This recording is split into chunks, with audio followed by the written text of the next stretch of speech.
Anchor.fm to get started. Hello, my beautiful people, and welcome back to the Bibliophile Hour. I am your host / cousin, Erica the Bibliophile, and we are here for day 27 of Read a Book, Record a Podcast, where I read a book and retell the story to you with my own little input and thoughts here and there. And we are here for the finale of The Way My Heart Is Built by Nikki Brown. Let's get into it. So the last book ended with not only Quest being taken, but also Sayora. So we start the finale with Omega kicking in Monster's door, with his Desert Eagle, just looking throughout the house, but he's not finding anything. And it's been 6 hours since they've been gone, and he has nothing. And so Saint calls him, where you at? He's like, where I am. Why would you go by yourself? Anything could have happened. He could have been waiting for you. It could have been a setup. I know you pissed, and I know this shit is fucking with you, but you've got to move smarter than that. What good are you going to be to stay in Little Man if you're dead? And, Omega's not trying to hear that. He's just trying to get his girlfriend and her son back. So he switches gears and asks, how's Nikki? Because also in the last story, Nikki was unconscious by the time Omega got downstairs. And Saint knows that he's trying to change the gears of the conversation, so he just hangs up on him. Omega gets a call from Hollister, who tells him, something went down and we need to talk, but not over the phone. And Omega tells him, right now, all I'm focused on is finding Sayora and Little Man, so everything else can wait. But Hollister tells him the car that she was in is registered to a chick on the west side. And she's been letting her baby daddy drive some guy named Roach. And that's who picked up Sayora as the Uber driver. And the car has also been seen outside of his house. And Hollister had some guy that works with him hack into his security system and the neighbor's security system. And that car has been parked somewhere on his block for the last 2 days. And, Omega's not in the game anymore, so that's not something he looks out for anymore. And he's in a safe neighborhood, or so he thought. And Hollister tells him, that's not all. The video shows the person coming into your house, too. But you can't see their face, and the height and build is that of a woman. It was like they knew where the cameras were because they were sure to hide from them. And his first thought is Morgan, but then he quickly, brushes that off and says, she wouldn't go that far. She acting crazy right now, but he doesn't think she's capable of doing something like this. But he tells him that the lady who owns the car, she works at the hospital as a CNA, and her shift ends at 10. So he's going to have somebody watching her, but Roach is nowhere to be found right now.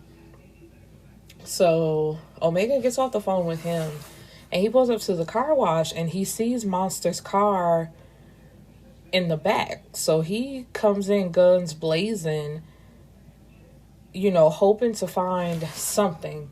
But with his eagerness to, shoot somebody, he is actually caught with a gun to the back of his head. And, he ducks and he catches the guy with a punch to his right jaw and with the butt of his gun. And so the guy stumbles and try to catch his bearing, but Omega's on him. So, he gets him down to the ground and he's whooping his ass until there's another gun placed to the back of his head. And he hears the safety being released. And then you hear Omega True. And it's Jay, the guy he used to work with. So he asks, what you doing here? He says the same thing you're doing here. He says, I highly doubt that. And Jay tells him, we not the enemy. Trust me. He's like, man, I'm trying to find my girl. I ain't got time for all this. And he asks him, what is going on? So Jay says, I take it you ain't talk to Hollister. And he look, Jay, you my nigga and all, but your cousin snatched my girl and their son. I thought it was his nephew. Anyway, and he tells him, when I see him, that will be the last time anybody sees him. And Jay laughs and says, not if I get my hands on him first. Come on, take a ride. Saint is by Nikki's bedside, praying that she opens her eyes. And he feels away because if something happens to her, he doesn't know if he's going to be able to handle it, which is funny because they're not on good terms right now. In the last book, Nikki found out he had a wife. And, he tried to explain it to her, but she left. And she's like, I don't want to hear shit you say. Because the girl Maya first of all, she breaks into his house. Very a thin line between love and hate. Like, the bitch break in and just start cooking. And she introduces herself to Nikki as his wife. So, like I said, they're not talking right now. But he says, if she doesn't make it, the city is going to feel his wrath. It's crazy that they haven't been kicking it that long. But Nikki has already purchased space in his heart. And he didn't mind giving it up.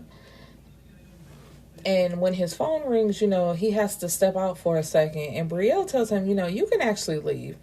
Nikki probably don't want you here anyway. Don't you got a wife to tend to?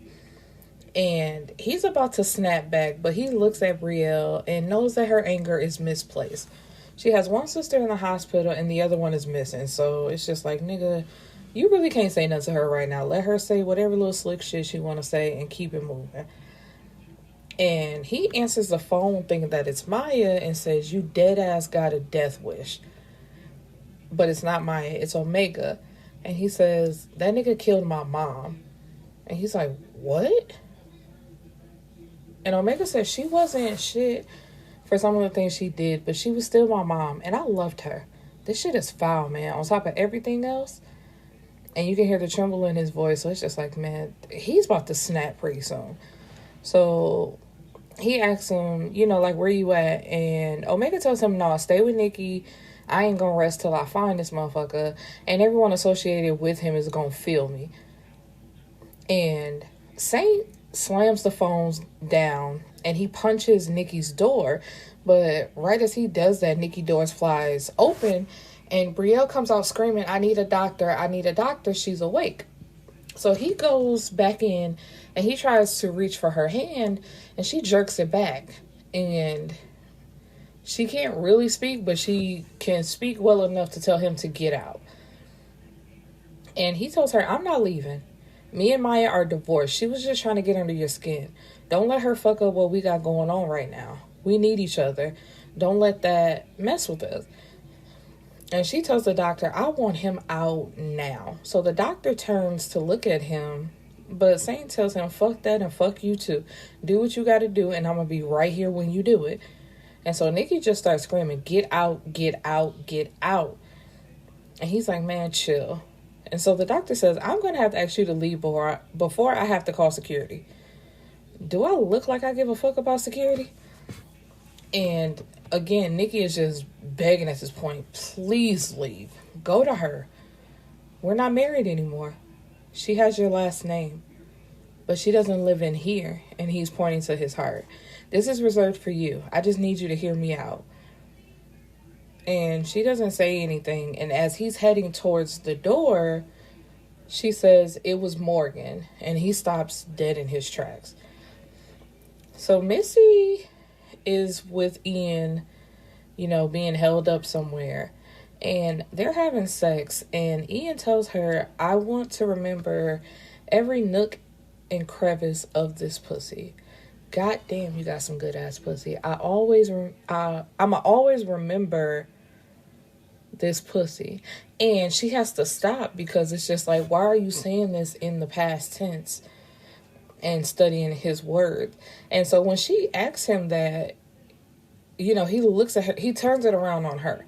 Like, I'm not him, I'm not your ex. You're not going to keep on punishing me for what he's done to you. And I'm getting tired of explaining myself to you. It's like, nigga, I heard the words that came out your mouth. You can be mad all you want to, but I know what I heard. But of course, Missy is gullible, so she apologizes and goes along with whatever he says, which is just like, girl, no, you should have went with your first instinct. Something ain't right with that nigga. Omega has the video of when his mom died, when Monster choked her out, and he keeps watching it while he's with Saint and FaZe, and Hollister is there too. And Jay is there. I forgot to mention that. And Jay asks, why does Detective Greer got it in for Martin? I was going to call him Mayhew, aka Grim. And Saint is like, you know him? And FaZe is looking at Omega and Saint and like, y'all don't? But they know him as Grim. They don't know him as Martin. And so Omega and Saint is looking at each other in confusion, like, yeah, we know him, but what does that have to do with anything? And FaZe is like, yeah, we fucking with his daughters. And them niggas like, damn, man, that nigga crazy. And Omega throws up his hands like, man, what are the fucking odds? I wonder if this has anything to do with why he keeps fucking with Sayora. He's the one who arrested her and helped Martin stick them charges to her. So it's like, yeah, it's slowly starting to come together that this is all a part of some big plot that they have going on. So OJ comes running down the stairs, to his dad and says, I like the nanny that you have. He calls her Miss Steph, but he's like, I like Miss Steph, but I miss you. And, kids can pick up on when adults are sad or mad, whatever feeling they have. So he says, what's wrong, Daddy? Nothing, baby. Daddy was just having a bad day. You miss Quest? Because I miss Quest. And he's like, yeah, I do. Quest left his phone after he went with Mommy. And Omega doesn't even notice the phone in his hand because he's thinking about what he just said. And OJ is like, oh, I told the secret. Mommy is going to be so mad. And he's like, what are you talking about? Well, Mommy came to our house and her said it was a secret. So what happened? Her said we play hide and seek. And, that's one of his favorite games. So he's distracted by that. And he's like, I hide the best. I know you do, baby. What happened when you and Mommy played hide and seek? Her said it was a secret. Don't tell nobody. But I did. It's okay because it's Daddy. You are always supposed to tell Daddy secrets, okay? Really? Really, son? Anything else happen? I heard a boom, so I didn't come out. Why didn't you come and get me?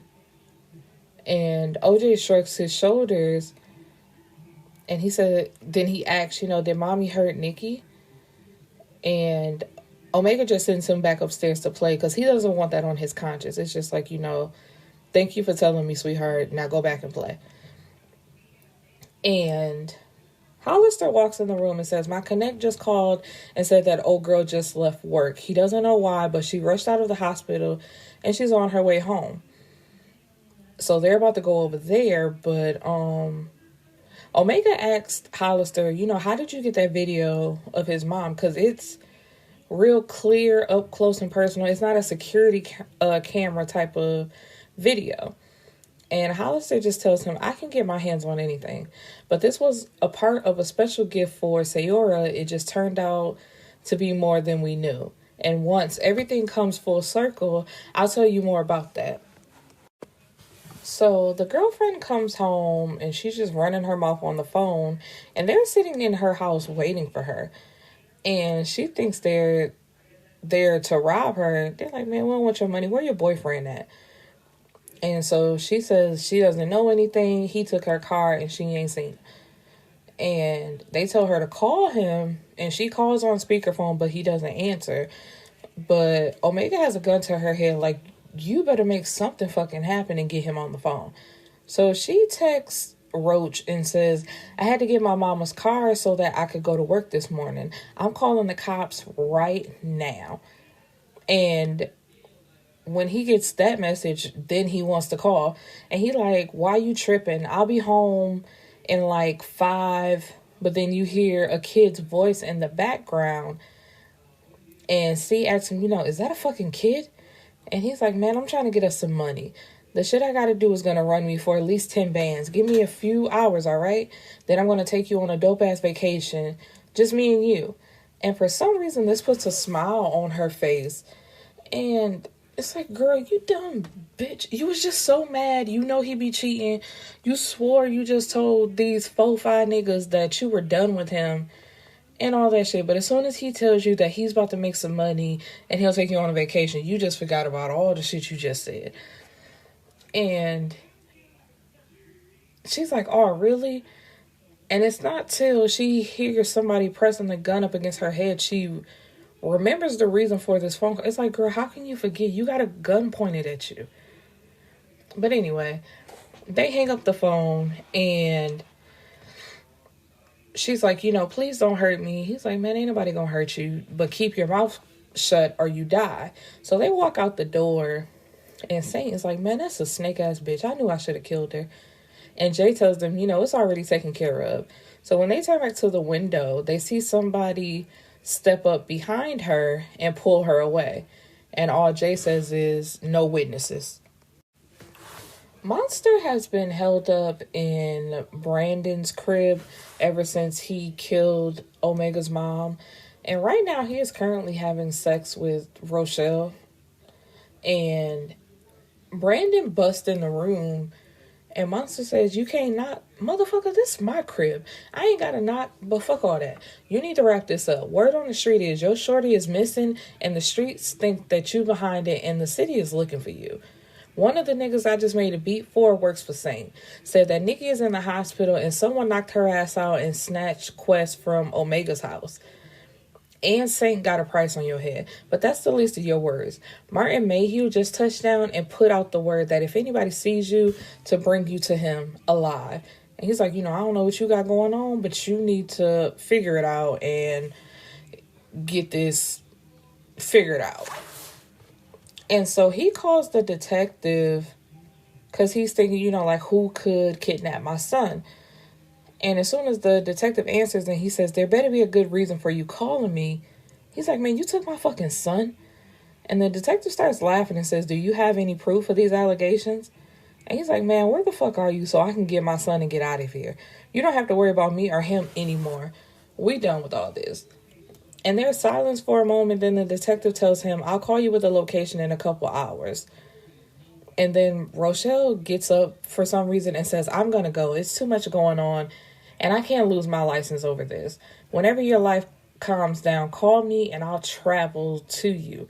And it's like, girl, you always saying you could lose your license after the fact you done got into some bullshit. Shut up. Sayora has been locked in a room with no windows and the door locks from the outside. She hasn't seen Quest, but she has heard his voice every now and again when he asks when he's going home. And then she hears a man say, Shorty, you ain't going in there. And then she hears a voice that she knows. And the voice says, you're such a fucking bitch. Do you listen to everything that motherfucker tells you to do? He's the one who's paying me, so yeah. So unless you got some bread, you ain't getting in there. I just want to talk to the bitch. It's Morgan. And Sayora can't believe that she was stooped this low. So she starts banging on the door and says, let her in here. Open the door and let me holla at her. And then you hear Quest calling out for his mommy. And, she's still banging on the door, like, open the door. And Morgan tells her, trust me, when this door opens, it will be the last time you take a breath. You took everything from me. And I can't wait to get to watch everything you love fall to your feet. Mark my words, it will be epic. I'm just saying, open the goddamn door and we could take care of it right now. You talking all that shit, but you still on the other side of the door. What's up with that? And then you hear tussling outside of the door because Morgan swears she's hard all of a sudden. And she just wants to get the door open.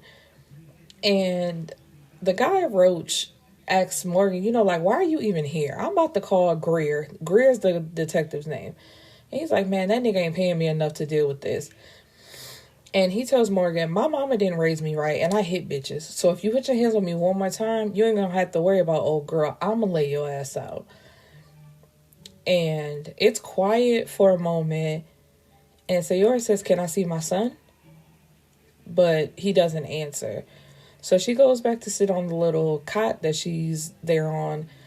And she just says out loud, Omega, where are you? The more she has time to think, the more Sayora thinks about her son. So she's screaming out for Quest, asking him if he's okay, telling him to say something. So she starts kicking at the door, and there's a little crack in it, so she starts to kick harder. But she stops when she hears a set of keys on the outside of it. And then she hears Omega's voice saying, "Baby, are you in there? Come on, Sayora, say something to let me know that you're all right." And then Omega tells someone to take Quest to the car and that the guy is going to talk one way or the other. So Roach ain't saying nothing. And so they shoot him. And he's like, because there's a key to unlock the door that Sayora is in, and he wouldn't tell them which one it was. So after they shot him, then he tells them which key it was. So, when Omega opens the door, they rush to each other and they're embracing each other. But then he pulls back and starts pulling on her clothes and looking at her body to make sure that they didn't touch her. And he's like, did they touch you? She's like, no. You sure? And she's like, yes, Omega. I was kidnapped, but they didn't do anything. I've just been sitting here. And Jay comes and says, I'm with all this lovey-dovey shit, but we need to go. It's not like we could just sit here with the nigga in the trunk. I got connections, but I don't know if my shit that good. And he's like, I got you. And Jay says that Roach is coming with them. I don't trust this. I got Hollister already cleaning this shit up as we speak. And FaZe comes in and he's smiling and says, you had this nigga ready to shoot up the city for you. You better not be on no bullshit like your sister.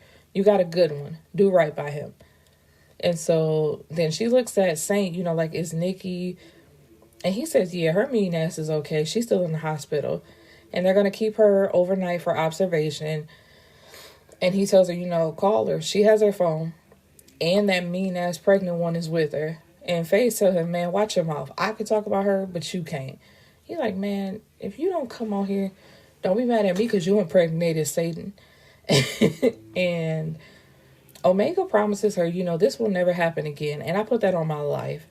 Just the thought of never touching you again or seeing you again had me ready to... I know we ain't been at this long, but I love you. And once again, he promises, this will never happen again. And when she gets in the back seat with Quest, he says, Mommy. And they cry together. And it's just like, wow, this is crazy. And Sayora is in the hospital with Nikki and says, I didn't tell him that his bitch-ass baby mama was behind this. I got something for her, though, as soon as I get my hands on her. But Nikki lets her know he knows. She's the one that hit me on the head and snatched Quest. I told Saint before I kicked his ass out of my hospital room. The bastard. And Brielle interjects and tells Sayora that she needs to leave this shit alone anyway and let Omega handle her. You don't need to get in any more trouble behind bullshit than you already are. So Sayora pops up like, bullshit? It ain't bullshit when my son is involved. When it comes to him, the gloves are off, and I don't give a fuck what anyone thinks about it. And it's quiet for a moment, but you could tell that it's tension. And Brielle says, I just don't want anything to happen to y'all. I know I come off as a bitch at times. A lot of that is misplaced anger and frustration because of the shit show my life is. But my intentions are always good. You know that I know what you do for Quest is not bullshit. I was just saying that Morgan ain't worth it. Let Omega handle the problem. I love y'all, and for a brief moment, I thought I had lost both of y'all. And, they get into a group hug, and they start crying. And their mom walks in like, what the hell is going on? And Sayora says Detective Greer and Morgan. And the mom is like, who the hell is Morgan? But then they daddy walk in, and, they know it's over now because daddy means business. And he says that boy she been dealing with is his baby mama. And who the fuck is supposed to be sitting outside this room? Why the hell ain't Saint or Omega sitting out there? And this surprises the girls because it's just like, we ain't told him that we was messing with them. So how does he know? But it's like, y'all daddy is the man. He literally knows everything. Why do y'all think y'all could hide anything from him? So Daddy Mayhew is like, tell me what's going on right now and don't leave nothing out. And Sayora tells him, Morgan is connected to the woman I killed in the accident. I didn't know that she was Omega's baby mama. She's in her feelings because she said I took everything from her. And now that I'm with Omega, she thinks I'm taking that too. So that nigga, as you called him, ain't got nothing to do with her psychotic ass.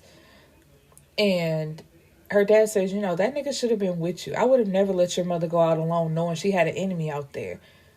And Sayora's riding for her nigga. She's like, first of all, daddy, he didn't let me do anything. I left the house while he was asleep. He asked me a while ago to stop taking Ubers, but I didn't listen. I was too focused on getting at Rochelle that I didn't watch my surroundings and made a horrible mistake. Omega feels fucked up enough about all of this, and I don't need anything or anyone else making that worse. So, he let that go, and he turns to Nikki. He's like, who did this to you? Morgan. She walked in, hit me in the head with a tire iron, and said Sayora took everything from her, and she was going to do the same thing, starting with me and Quest. And so after that, the door opens, and Omega and Saint walk in, and, they're like, oh, shit. But Quest wakes up and hollers out, oh, and he goes and runs to Omega's arms. And Quest says, thank you for saving us. I knew you would come. I told the man that you shot in the legs that you were going to come and beat him up. And, this is kind of embarrassing because he didn't want that said in front of the dad. But he tells Quest, I'm going to always protect y'all. I should have never let it get as far as it did. But as long as I'm breathing, I'm going to be where you need me to be. And Quest is like, I know that. Duh. That's why I said thank you. And I'm ready to see my best friend, which is little OJ. And Omega smiles and walks over to Sayora and whispers something in her ear. And then he kisses her temple and turns towards their dad and says, can I holler at you for a minute? And then Nikki turns to Saint and says, you can leave with them. And he's like, sweetheart, she said, don't call me that. You lost your privileges, to call me that. And he's like, I know you mad, but you gonna hear me out. And he goes to the side of the bed, and their mom clears her throat, and he's looking at her, ready to say something, until he realizes that it's not Brielle, and that's who he thought she was. And she's like, does that make it any better? You think you're going to be dating my daughter and talking to her like that? And he's like, no, ma'am. She said, so try again. And this is amusing to Nikki because he can't say any asshole shit like he normally says. And so he asks her, Nikki, will you please hear me out? Can you please leave? My head is not in a good space right now. And so he looks as if he's going to leave, but then he turns around and says what he wants to say anyway. I divorced her years ago, but she was on some bullshit and never signed him. I didn't think anything of it because she was the one who wanted the divorce. When she came back, she was on some us getting back together, but I told her that wasn't what I was on. We had the papers drawn up again, and I watched as she signed them, and so did I. They were just signed by the judge. I'm feeling you. I wouldn't lie to you about nothing like that. It's in the public records. You can look it up. Should I have told you that I was married before? Probably. But that's irrelevant to me. But that was my fuck up for assuming that it would be irrelevant to you too. My bad for that. And he walks out. And she's feeling a little bit better at the fact that he didn't lie and he's not actually married.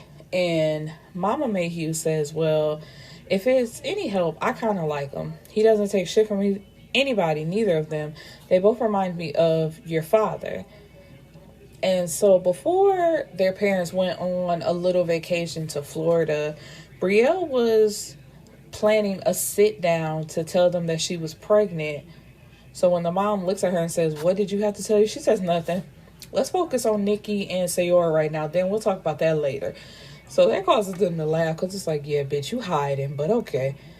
And Sayora looks down at Quest, who is flipping through his phone, and she snatches it out of his hand, asking him, where did he get this?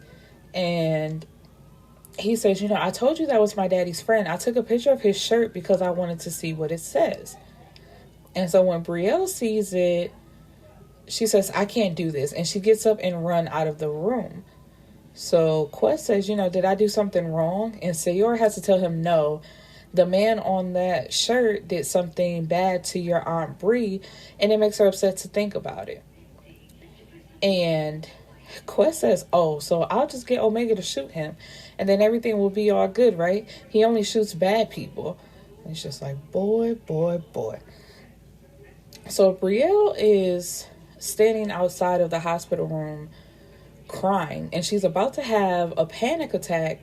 So she reaches into her purse for her pills, but she doesn't know if she should take them with her being pregnant. And as soon as she thinks about her baby, she like finally gets her breathing under control and she can relax.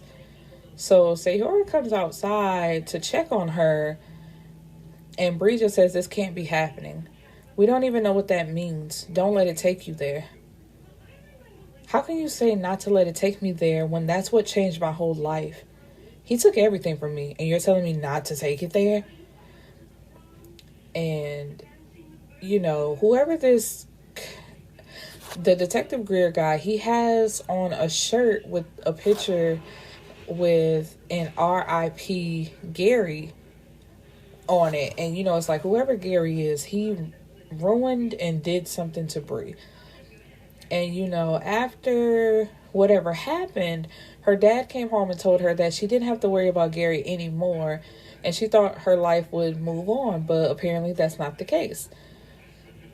And so she leaves and rushes to the elevator, hoping to get on there alone. But that's not the case, because Saint steps on and tells her, you know, Face has been calling you, or saying he's been trying to get in contact with you. You know, are you good? And she looks down at her shaking hands, and so does Saint. So he's trying to get at eye level with her.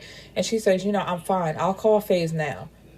I don't believe you. And so he grabs her arm and spins her around, but she jerks and takes a step back. So he throws his hands up in surrender. He's like, you know, I'm just trying to make sure you're okay. I swear all you Matthew women are difficult as fuck. And she says, well, if you can't handle the heat, I mean... And you know what that means. You can't handle the heat, get up out the kitchen. And Omega and her dad are having a heated discussion outside. And Daddy Mayhew says, those 5 up there in that hospital room are everything to me. I will do whatever the fuck I have to do to make sure that they are good. Even if it means making decisions for them that are in their best interest. I don't trust you where their safety is concerned. And until I do, it's a wrap. With all due respect, I love Sayora and Quest. Shit is all fucked up, but I can promise you that it won't happen again. With that being said, there ain't no one or nothing that can keep me out of their lives as long as there's breath in my body. You must not know who I am. Yeah, I know exactly who you are, but there ain't a man that's walking this earth that pumps fear into my heart. I'll go to war with the fucking devil himself for Sayora, OJ, and Quest. That's just what it is. And I mean that in the most respectful way possible. Brielle used to date Gary, but she met Gary in high school. He was super smart, but quiet. And he would always just stand around and stare at people. And one day out of the blue, he stopped and talked to her after school. She was a little hesitant, but he turned out to be like a nice guy. And from that point on, they started dating. And after he started talking to her, he caught the attention of other girls, you know, which surprised her because he never paid them any attention but her. The rest of the school year, it was just them two, and he was set off to go to school, and that's when he asked her to be his girlfriend. So before that, because they said, like, she was his person, but, you know, his person, that kind of means, like, soulmate and people, you know, that you're attached to. But anyway... She said yes to being his girlfriend, and then she started developing feelings for him during their friendship stage. And a week after he left for college, he came right back home. He would never say why he had to come back, but later she found out that he tested positive for opioids during a routine drug test that the players were subject to. And so after that, he was never the same. He started hanging out with the wrong crowd, barely had any time for her, and when she would call him, he would cuss her out and hang up in her face, then act as if nothing ever happened. So she became tired of that routine and broke up with him. And so for months, he begged her to take him back, telling her, you know, that he was getting help for his addiction and things would be better.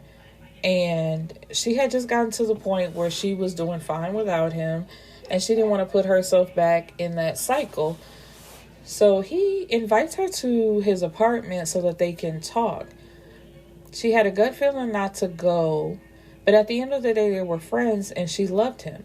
So against her better judgment, she went. Things started off good, but when she told him that she didn't know she wanted to go there with him and that they should just remain friends, he flipped. He beat and raped her until she passed out. He probably would have killed her had the neighbors come home and called the police due to the noise. And the police ended up pressing charges, when she was in the hospital. But 1 week after the incident, her dad came and told her that she would never have to worry about Gary again. So a few months later after that, she ended up meeting Everett, who was her husband, and he stepped up to the plate where her mental health was concerned and gave Daddy Mayhew his word that he would protect her at all costs. So they got married shortly after, and then he entered the draft, and her life was thrown into a whirlwind. So she didn't have time to focus on herself. It was all about Everett and being his wife. And, she's just sitting in her car, and she starts bawling until there's a knock on the window. And at first, FaZe is looking at her like, girl, I've been calling your damn phone all day. But when he realizes that she's been crying, he starts tugging on the door and pulls her out and says, who did it? I'll kill them. So they still have Roach tied up, and this nigga is pleading for his life. He's like, man, please let me go. I don't know nothing. And Saint tells him, man, shut your bitch ass up. You was real gangster when you was snatching up people's wives and shit, but now you begging for your life. This shit is a part of the game. Live with it. He's like, man, Greer called me with a load of dope, and he said I had to do what he said if I wanted to stay out of jail. I got kids, man. And it's like, why all of a sudden everybody want to throw around the fact that they got kids? The woman that you kidnapped also had a kid. So, what does that mean? And Saint says, man, this nigga don't know shit. Let me pop him so we can finish doing what we got to do and go home. And Roach starts pleading for his life. He's like, no, don't kill me.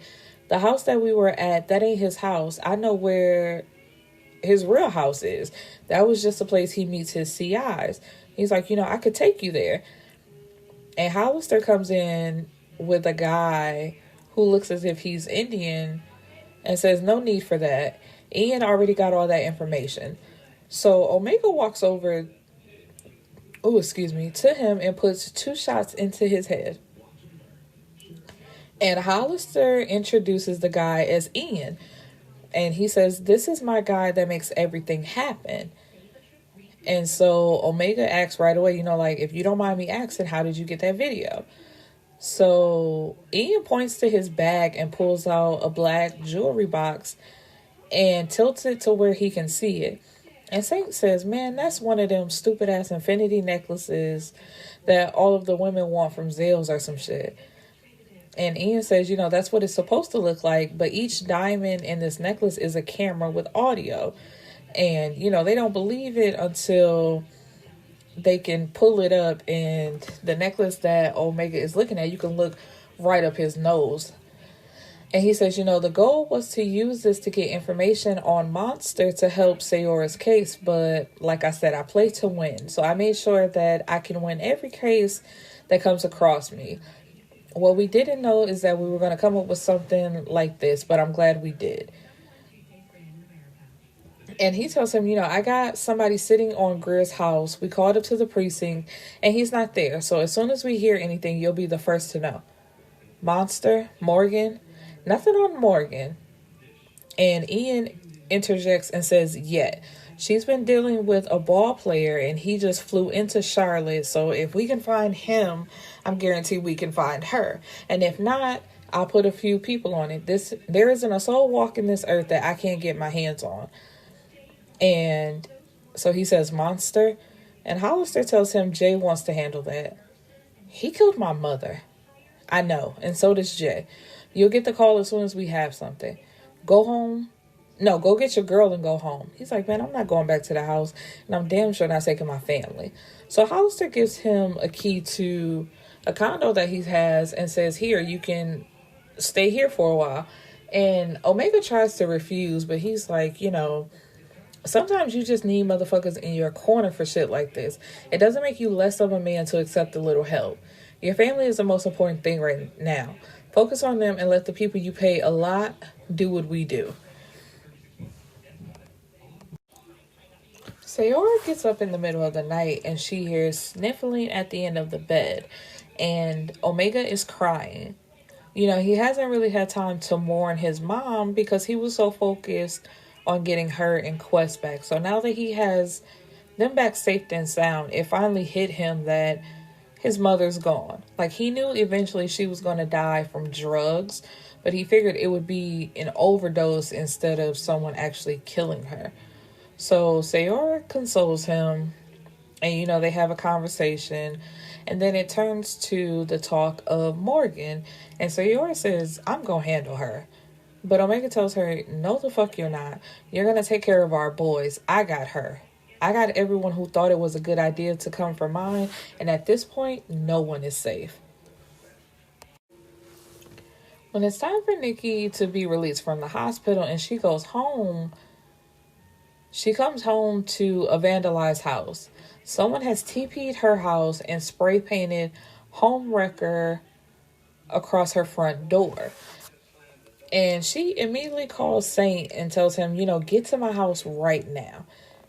And she's just thinking, what pissed her off from the very beginning is that he was so judgmental about her situation, but yet he's sitting here, putting her in the same situation that he wanted her out of so bad. And it's like his wife or ex-wife, she barely knows her, but she came to her house and TP'd her house like she's in high school. And they get in the house waiting for Saint to show up. And Sayora said something about Omega driving her crazy. And then next thing you know, she's running to the bathroom and throwing up. And their mom is also there, and she's smiling because she knows what that means. And Nikki mutters, how both of these bitches gonna be pregnant at the same time? They know I ain't got no friends. Now I gotta be sober and get fat with them because all they want to do is eat. So the mom is looking like, excuse me? So Nikki spills the tea that Bree is pregnant, and that's what she wanted to tell y'all but never got the chance. So Sayora comes out of the bathroom and says, ugh, it must be something I ate. Their mom is like, girl, you pregnant. She's like, no, I can't be. But she turns right around to the bathroom to throw up again. And Nikki tells her, there's a box of pregnancy tests under the counter.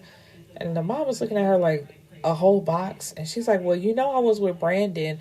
I kept them just in case. But I'm not like them other two irresponsible heifers. See, I'm your angel. And the mom was like, girl, and your sister is pregnant by her husband. That's different. And she's like, and it's like, damn, Nikki, you can't shut up for 1 minute. It's bad enough that you told her she's pregnant, but then you also got to tell them that it ain't efforts. That ain't none of your business. So the mama just says, Jesus fix it. And while Sayora's in the bathroom, she doesn't want to open the door. And her mom says, your ass ain't been out a good year yet, and you done got yourself knocked up. Do you even love this man? See a future with him? And Omega comes through the door and says she's better. And so the bathroom door quickly unlocks. And the mom was like, oh, you unlock the door for him, but you won't unlock the door for me. And she's like, so what does it say? And she ain't paying her mom no attention. Once again, when Sayora and Omega get around each other, they're like the only two people in the room. And, he calls her name. And she looks at him and nods her head. So he smiles and picks her up and twirls her around. And she says, I'm pregnant. And he says, my baby is having my baby.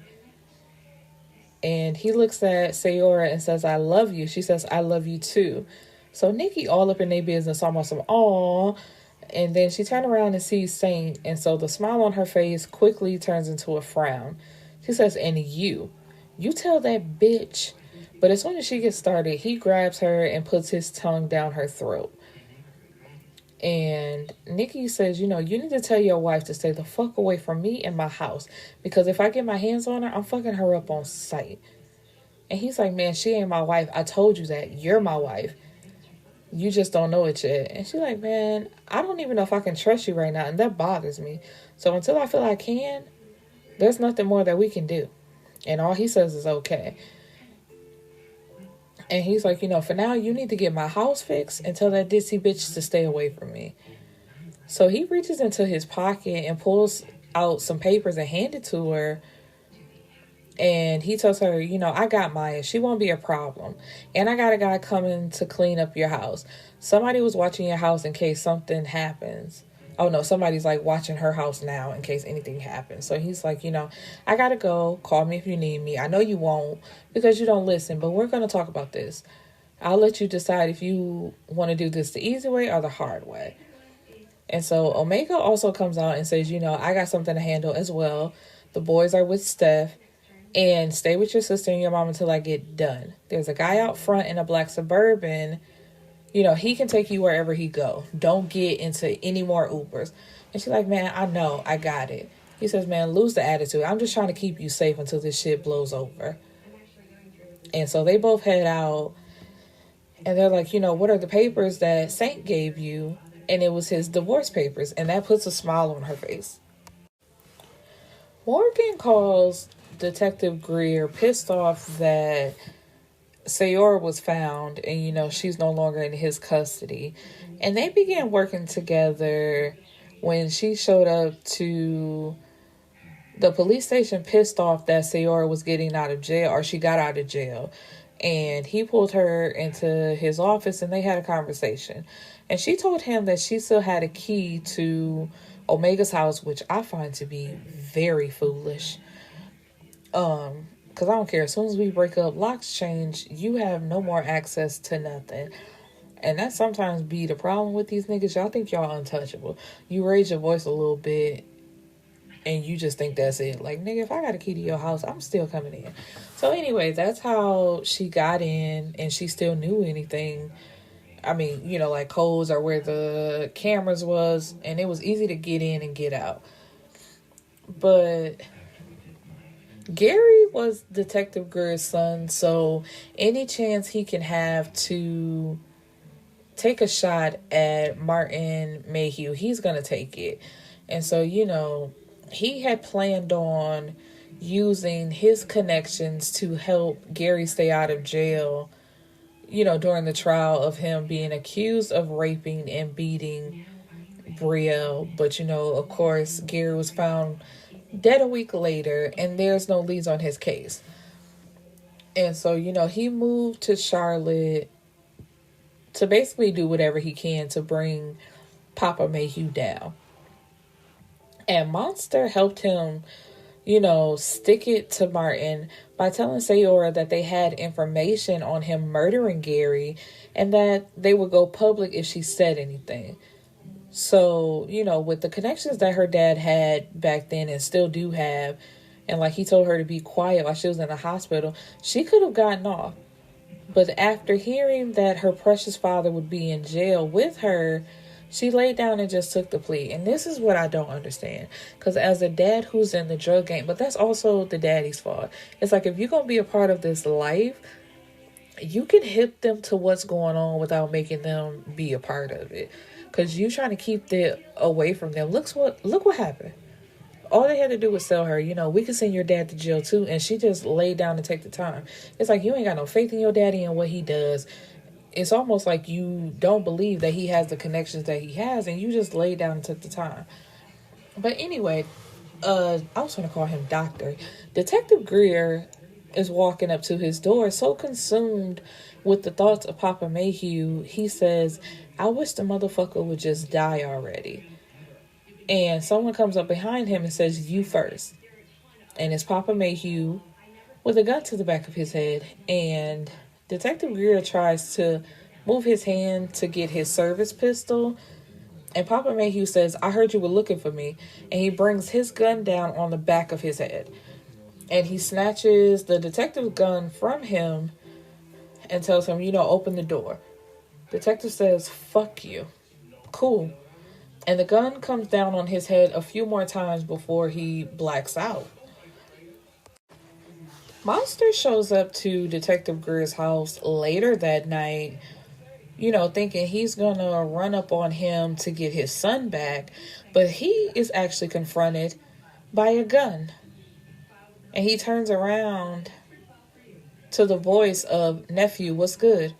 I've been missing you." So when he turns around and sees his uncle, so I'm right, that was just a little typo from earlier. That's his uncle. It's an uncle nephew, not cousin. And he says, "Damn, Jay, you scared the shit out of me. What are you doing here?" "Same thing you are. I called you a few times and you didn't answer. What's up with that?" "I just been busy. You know how it is, making money. This nigga here fucked with my shorty. That's why I'm here." And Monster pulls his gun out, but his uncle tells him, "You won't be needing that. We're handling it for you." So he holds his hands out for the gun, and Monster acts as if he doesn't want to give it. He's like, "I know, you better put that gun in my hand."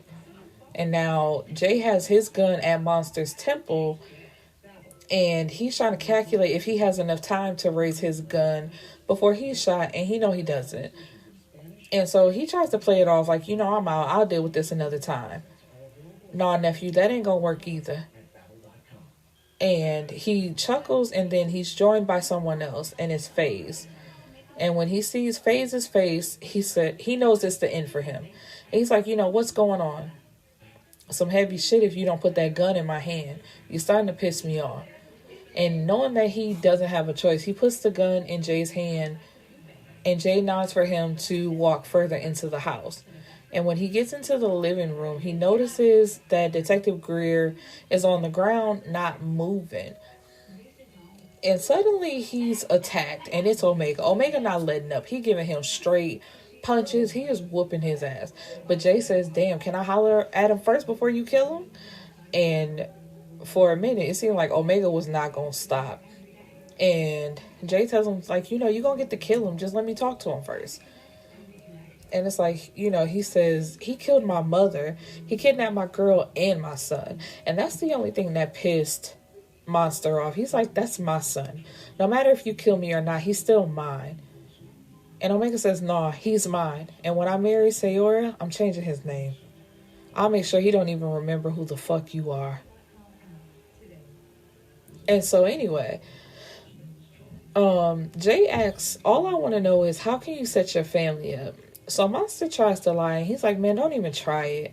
I made sure you ate, and you do me like this? That's fucked up. But I'm gonna let my nigga here finish you off." And he knows, or he think he knows, that Detective Greer sold him out. And, then Daddy Mayhew asks, what did you tell Sayora to make her take that deal?" And he doesn't even say anything. He just looks in his face. And Papa Mayhew understands what that means. And so after that, everybody done asked their questions. Omega goes right back to whooping his ass. Like, he literally beat him to death with his bare hands. So now it's Detective Greer's turn. And, he starts groaning. And Omega is headed his way. And Papa Mayhew was like, "Nah, that's all mine." And so he goes over to Detective Greer and says, "So you mad I killed the motherfucker that raped and beat my baby?" And so this is news to all of them except for FaZe. So Omega and Saint walk over and says, "Who? Who do you mean? Who was raped and beaten?" And FaZe says it wasn't Sayora or Nikki. And Papa Mayhew looked at him because, he knows about Omega and Saint. He don't know about FaZe. And he tells him, "We've been together for a long time. There's more, but it ain't my place to tell. Talk to Bree about that." And Papa Mayhew was like, "I go to Florida for a little while and come back to all this shit." And Detective Greer says, "You killed my son. He was going to jail. Why would you kill him?" And it's like, you knew your son wasn't going to jail because you was going to try to get him off. And Papa Mayhew says, "No, jail was too good for him. I did what the fuck I was supposed to do as a father. And had I known that you were his father, I would have killed you a long time ago for raising that piece of shit." And that's the last thing that Papa Mayhew said before he grabbed his knife and he just stabbed Detective Greer over and over and over. And Jay looks at his phone and he has a message and says, damn, this nigga brought backup. And they're like, what you talking about? So he goes to the door and some big burly guy has his hands around Brandon's neck. And he's like, are you ready for us to come in and clean up, or do you want us to deal with him first? And Saint says, no, give me 2 minutes. And he's like, damn, you made it easier on me because I was coming after you after we was done with this. And, you know, I was coming after you on the strength of the disrespect. But if you hanging around that nigga, that means you're a snake. So Brandon tries to lie and say, you know, I just gave him a ride. And Saint says, lucky for you, I'm a lazy nigga when it comes to taking a life. I ain't got time for beatings and stabbings and all that type of stuff. So he fires 3 shots into Brandon's head and he dead. And that's it. So all of their enemies, except for Morgan at this point, are taken care of. So Brielle has been in a hotel, you know, just trying to take some time to herself. But her mom, her sisters, and Everett have been blowing up her phone. And FaZe asks her, you know, who keeps calling your phone? She tells him, you know, don't start with me. I'm tired and all I want to do is sleep. This baby is kicking my ass and your mouth ain't helping. And he says he should be kicking your ass for the way you treat his daddy. And she's packing a bag, I believe, to go to his house. Then her dad calls and she tries to, you know, say, Dad, I'm going to call you back. He's like, no, you need to tell me what's going on. What the hell is this I hear about you being pregnant by this FaZe character? I met him last night. And she's like, what do you mean you met him last night? And who told you I was pregnant? So she looks over at FaZe thinking that he's the one that told on her.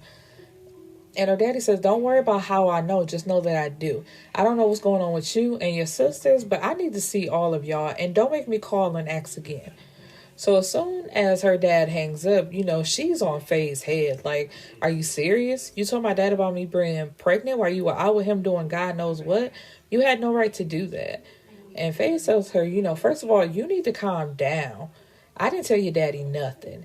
He was speaking on that shit with Gary and noticed that I was heated. I told him that we were together and left it at that. That's all I said. So what is the big deal? You acting like it's a secret or something. And he's like, you know, he asks her again, what is the big deal? What, you trying to get rid of my baby? You trying to do some grimy shit behind my back? Is that what this is about? Be straight with me. Let me know what this really is. And she's like, what? No, this baby has nothing to do with the fact that I don't want people in my business. I was going to tell them, but when I was ready. But now you took that away from me. And he's like, man, what did I just tell you? I just told you that I did not tell them anything.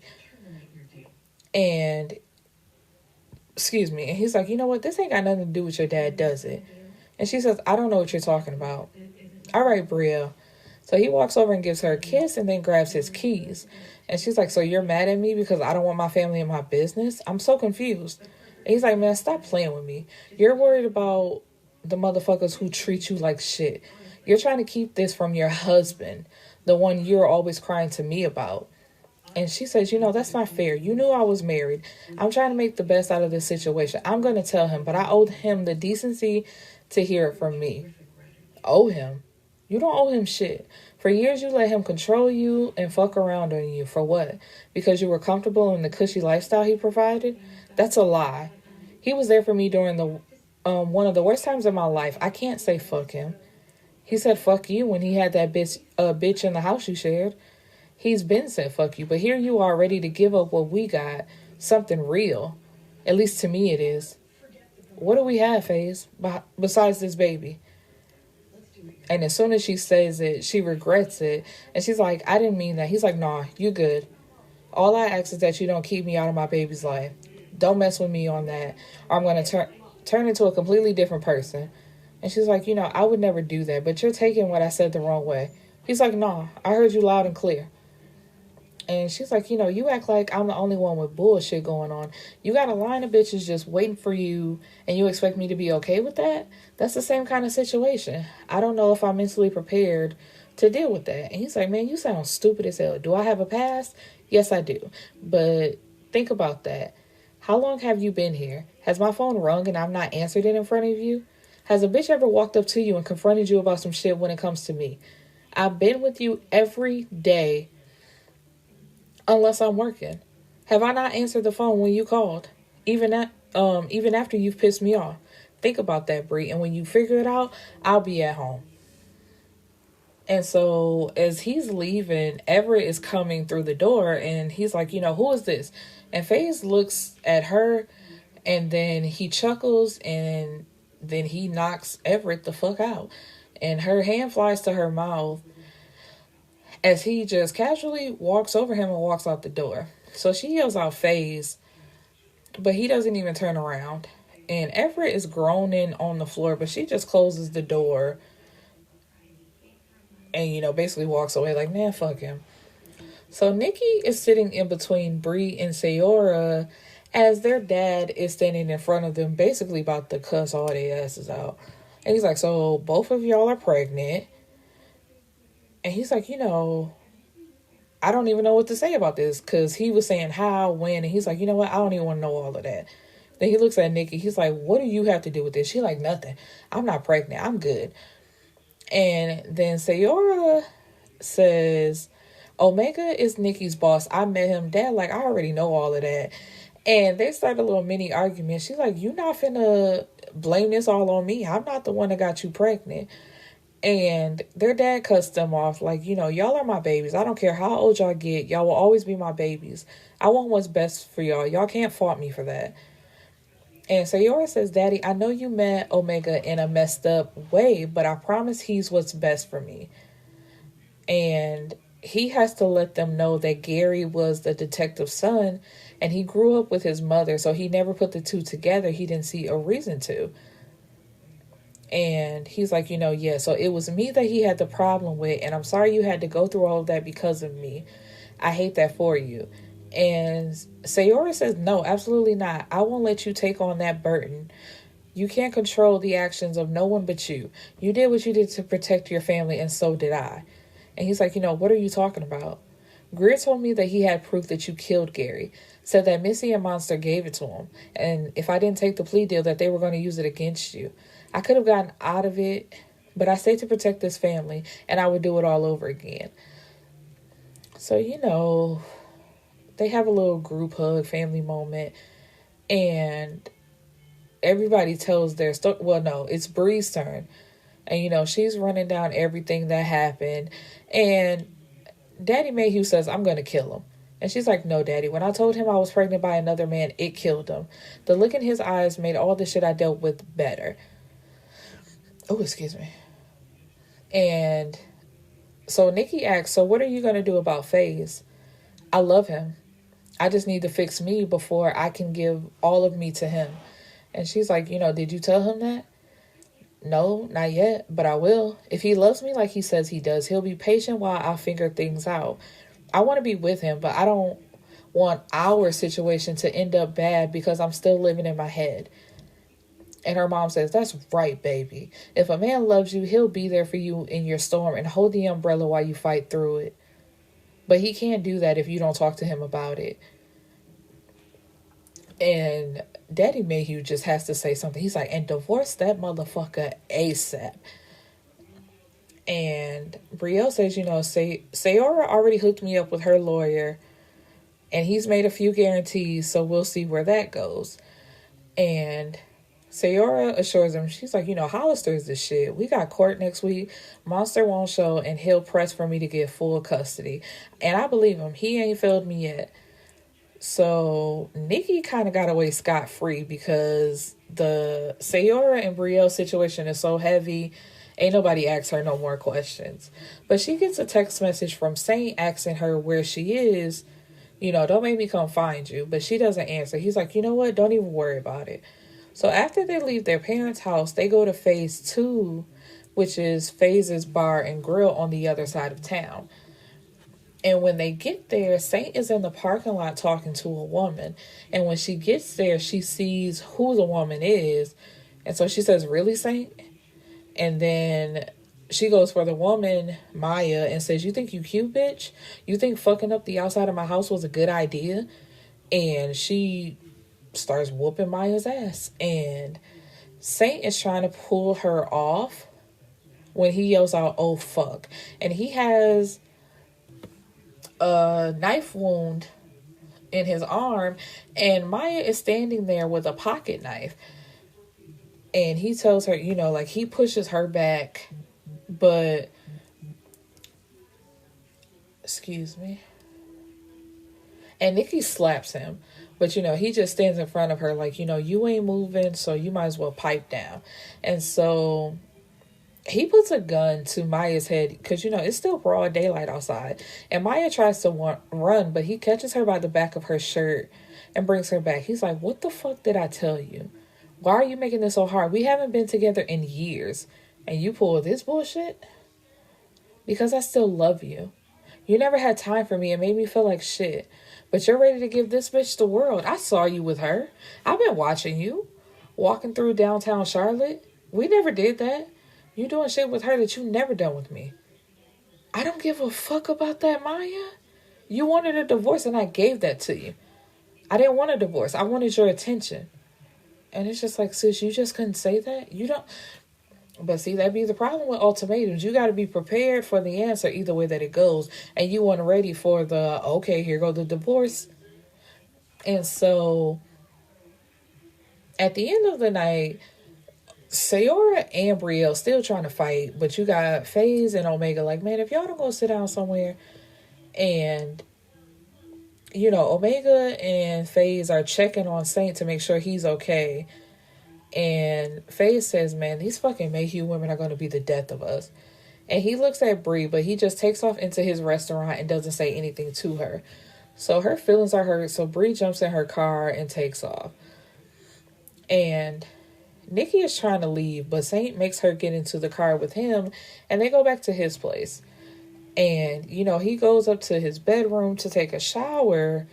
And for a moment, they're just standing at each other. And right when she's about to make a move, he slams the door in her face. So she's like, you know what? Fuck it. I'm out of here. But he tells her, leave this house if you want to. And I promise you, you won't like what comes next. Try me if you want to. So the next day, Sayora and Nikki are on the phone together. And this fool still ain't said nothing to her. He won't let her go home, but he won't talk to her either. And... Sayora finds this so funny, but she's like, man, this ain't funny. I've been over here like I'm in silent lunch or some shit. I swear I'm over this. And she sees Saint on the phone smiling, so she asks him, who are you on the phone with? And he's on the phone with Omega, so Omega is crying, laughing, at the fact that she's basically act like a spoiled little baby. And she's like, you know what? I'm over this. I'm about to leave. Fuck this.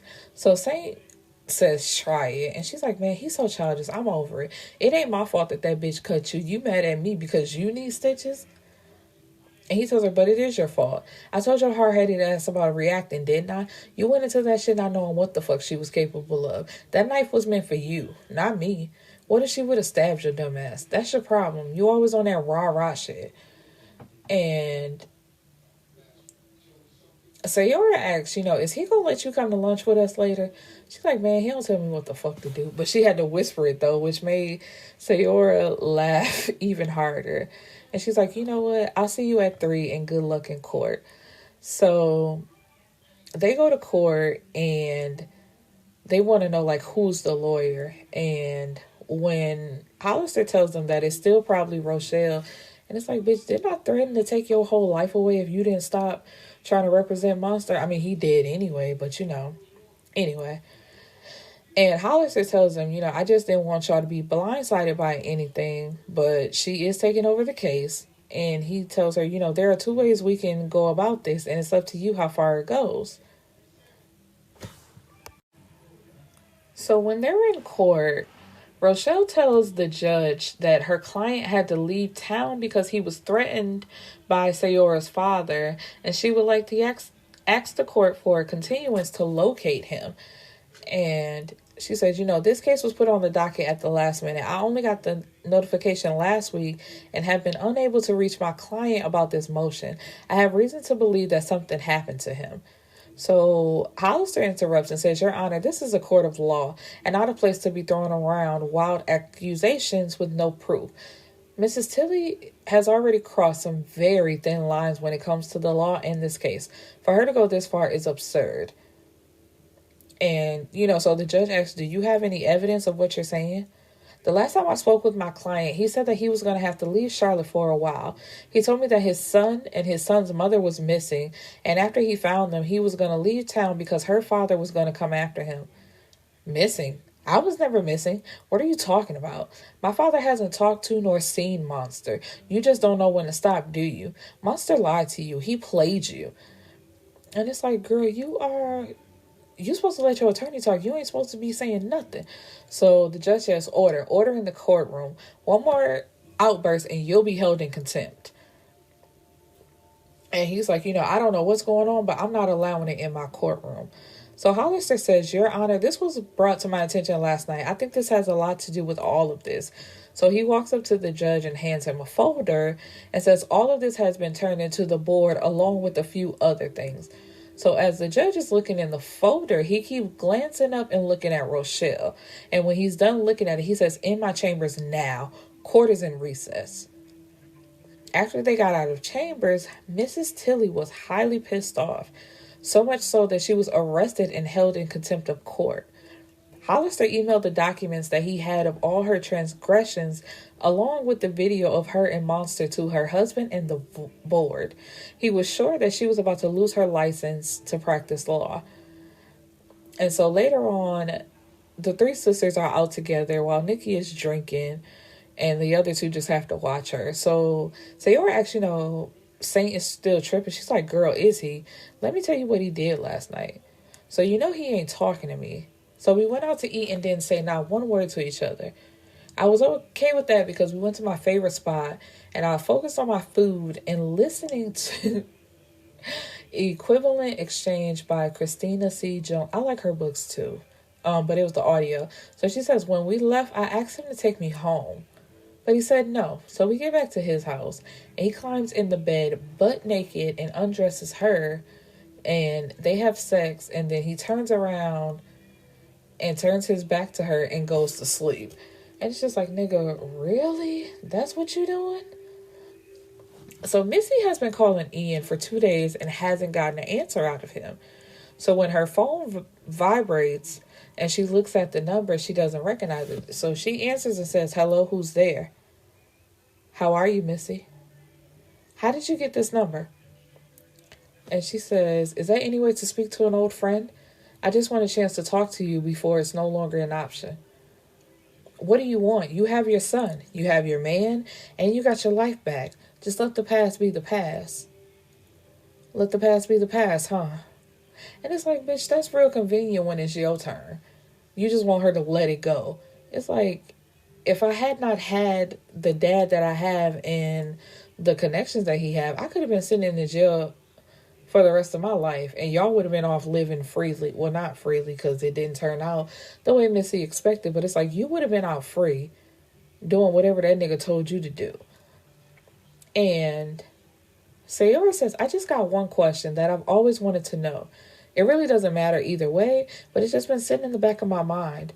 Why would you do this? I was the only one in your corner. You thought you were the only one in my corner. Monster was there for me way more than you ever were. He made sure that I was good, just like he did you. He just couldn't get past those light brown eyes.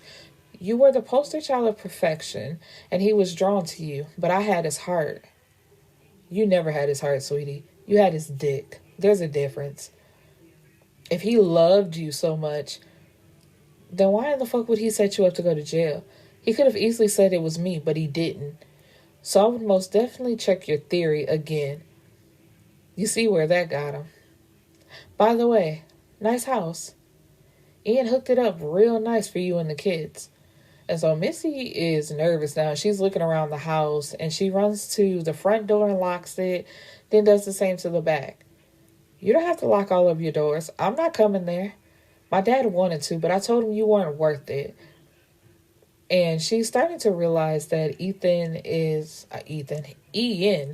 not who she thought he was.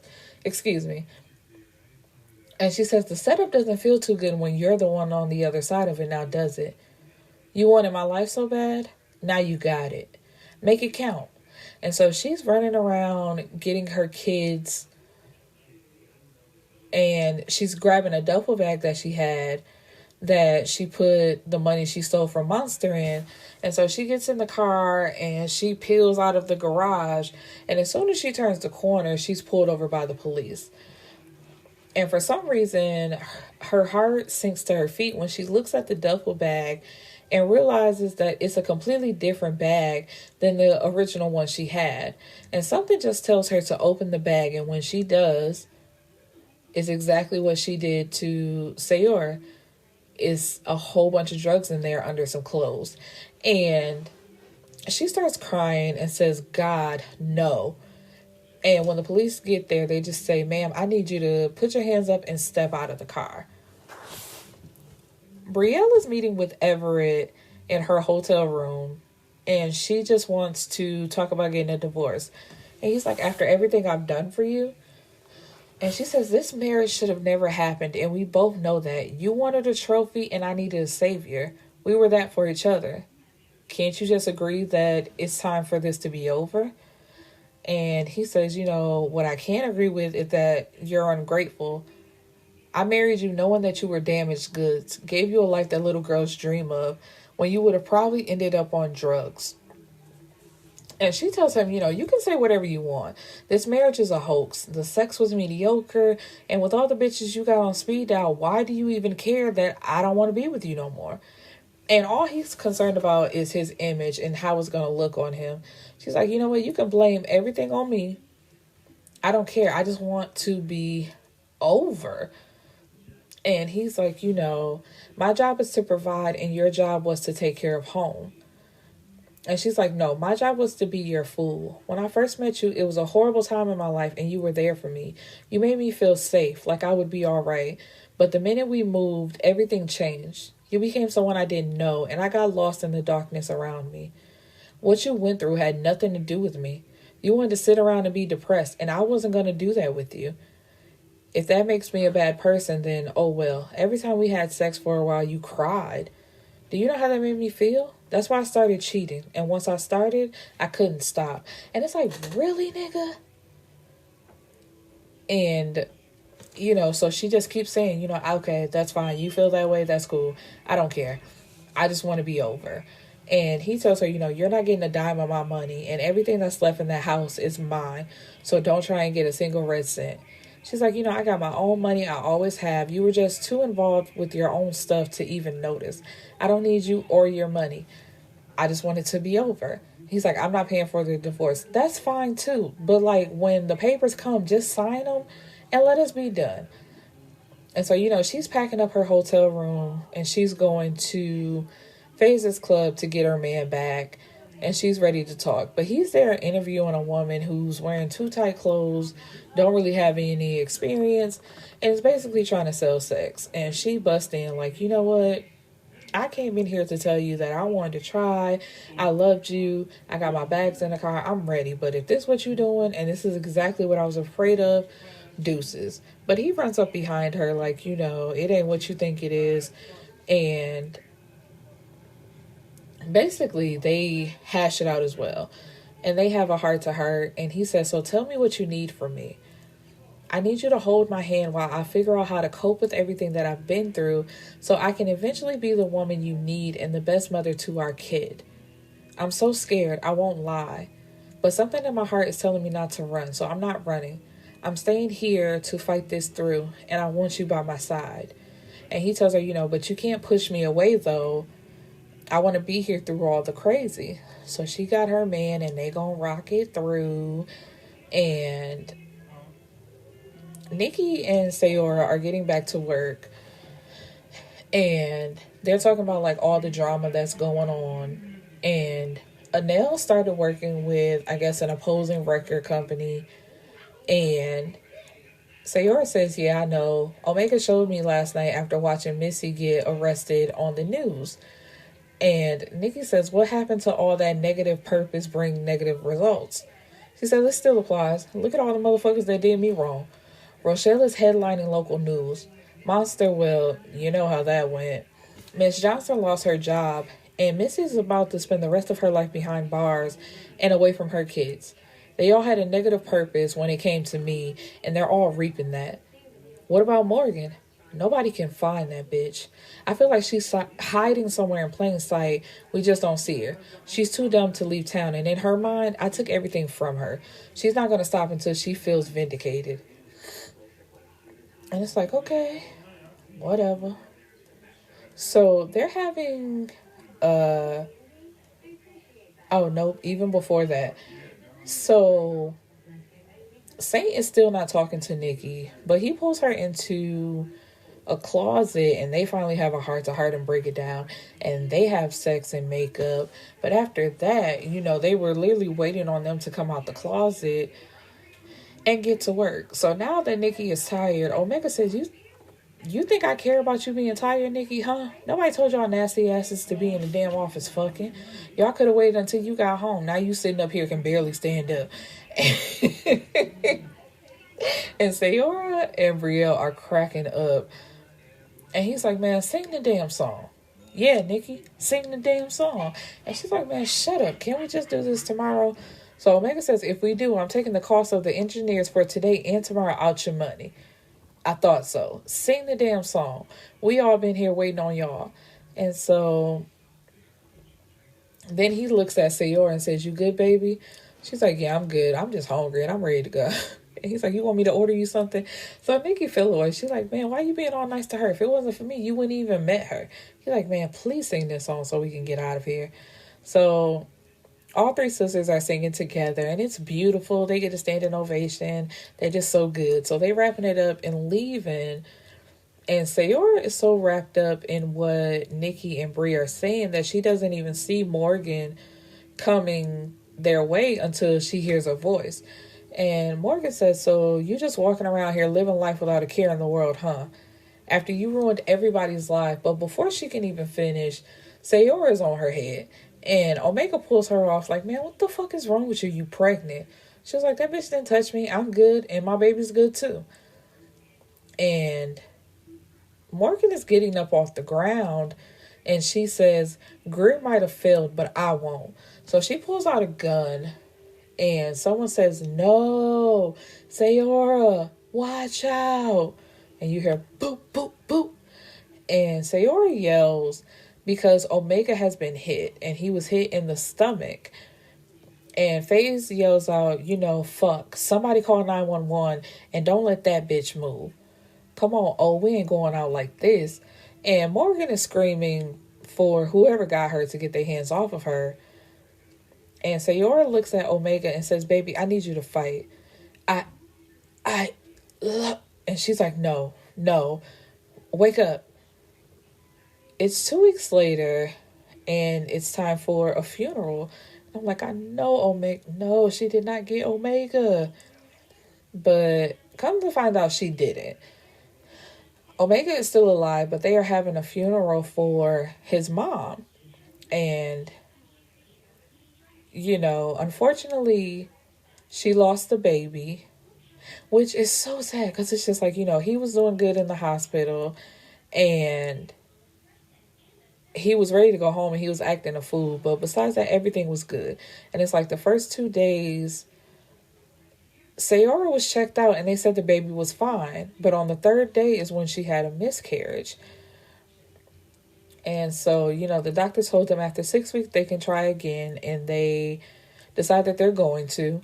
And Morgan was charged with 1st-degree murder and 1st-degree attempted murder because Anel was there and she killed her. And she was coming to the studio to clean out her locker and she was caught by a stray bullet. Omega paid for all her funeral costs, and Anel's family decided to sue Morgan's family, but Morgan ain't got no money and she ain't got nothing, so I don't know what they gonna get. And all of a sudden, Papa, Mayhew, and Omega are the best of friends now. It's like, damn, I gotta die for your daughter for you to show me some respect? Really? And so they're all dressed, getting ready to head to the funeral, and while Omega and Sayora are talking, Quest comes up and says, Ma, can we go? And little baby OJ says, yeah, Ma, can we go? So, they're family. This is a family unit. And as they're riding to the funeral, Omega says, I love you, Sayora. I think we should get married. And she says, well, I think you're right. You for real though? Yeah. I love you more than I ever thought I could love a man, other than my father. I went through so much that I didn't really have to because I put my trust in the wrong people. My heart was so fucked up, and I still got a lot of growing up to do where my heart is concerned, but baby, I want to do that with you. I never thought that I would ever find a love like this. For so long, I thought love wasn't for me. I'm here. Your heart was built for me. And he reaches into his pocket and slides a large yellow princess cut diamond onto her finger. And they live happily ever after. The end. Woo! And that is the conclusion for day 27 of Read a Book, Record a Podcast. And I will see you back tomorrow for day 28. Peace and blessings, my beautiful people.